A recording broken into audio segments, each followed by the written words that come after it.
شرط نصاب کا مقدار نصاب کا قرض سے فارغ ہونا ہے۔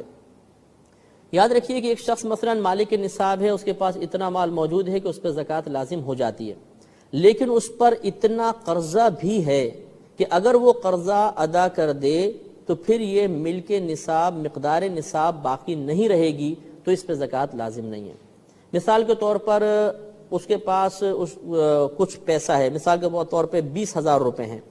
اب اس سے 52.5 تولہ چاندی آرام سے آ سکتی ہے اور اس پہ پورا سال بھی گزر گیا، لیکن سال تمام ہونے سے پہلے اس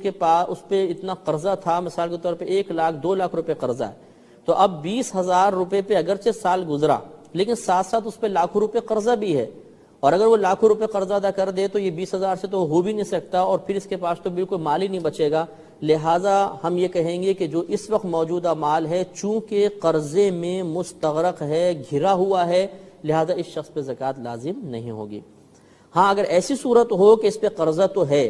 لیکن اگر یہ قرضہ ادا کر دے تو اس کے بعد بھی مقدار نصاب باقی بچتی ہے تو زکوٰۃ ہو جائے گی۔ مثال کے طور پر کسی کے پاس 1 لاکھ روپے ہیں، اس پہ سال گزرا اور اس کے اوپر 25,000 روپے قرضہ ہے،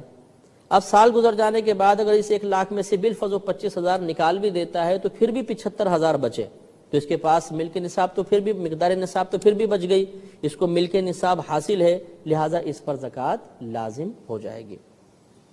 اب چونکہ ہمارے پروگرام کا وقت تقریباً ختم ہو چکا ہے تو انشاءاللہ